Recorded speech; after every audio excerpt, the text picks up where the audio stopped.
Subscribe करंतु ओडिया दैनिक पंचांग channel को एवं पाखर थिबा बेल आइकन टी को दबाई दियंतु जहा फल आपण आमर लेटेस्ट नोटिफिकेशन सर्वप्रथमे पाई परिबे। जय जगन्नाथ। ओडिया दैनिक पंचांग रे आपनकु स्वागत। दर्शक बंधु जानिनेबा कोन कहूछि आज आपनक राशिफल केमिति रहिबा आपनक दिन। चलंतु आरंभ करिबा आजिर सुविचार को नहीं।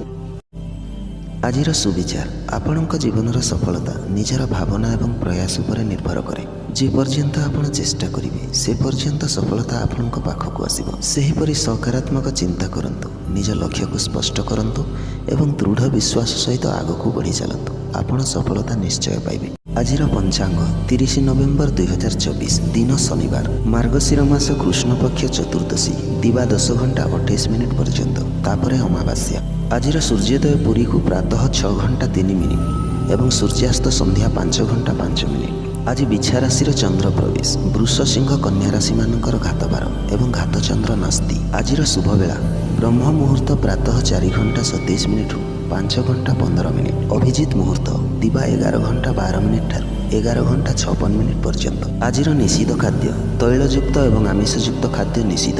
तेज जाणिनवा कुंभ राशि व्यक्ति आज दिनटी किभଳି रहिबो। कुंभ राशि व्यक्ति आज दिनटी अति सुखद और सफलतादायक दिन रहिबो। आपण अनेक दुर्गम कार्य करेंगे और सेगुड़िकर सफल फल देखिए। आपण संपर्क क्षेत्र में एक स्थिरता देखा। नूतन प्रतिष्ठा व प्रकल्प में आप जोगदेवे जहाँ आपण को सफलता आनिब। कार्य क्षेत्र में आपण प्रयास सफल हो।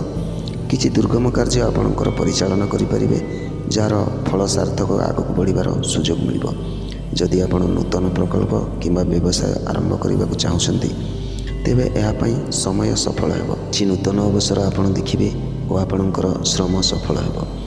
परिवार रे आपणक संपर्क अति सुस्थ और मधुर रहिबो। आपण निज प्रियजनों समय बिताइबे और सही शुभ समय आपण को एक नूतन जोग और शक्ति प्रदान करिबो। जीवन साथी दीर्घ समय संपर्क सुस्थ रहिबो। आपणकर आर्थिक स्थिति आधारित होगा सह स्थिर और सुस्थ रहिबो। एही समय आपण नूतन विनियोग और आर्थिक योजन अंशग्रहण करिपारंती। कौनसी प्रकार आर्थिक चुक्ति किंबा चुक्ति रे साधारण विवाद हो पारे जहाँ सहजरे समाधान करिवार आवश्यकता रही। स्वास्थ्य दिगरे साधारण असुविधा हो पारे किंतु आपण ध्यान रखंतु। आपण मनोबल शांत रखंतु। आपण शीघ्र सुस्थ हेबे। जदि कौनसी शारीरिक व्याधि होता है तेबे समय चिकित्सा पई जांच करंतु। दैनिक और शारीरिक क्षेत्र में प्रकृति को दयावान रखिबा जरूरी। आपणक पई शुभ संख्या 8, शुभ रंग नील रंग।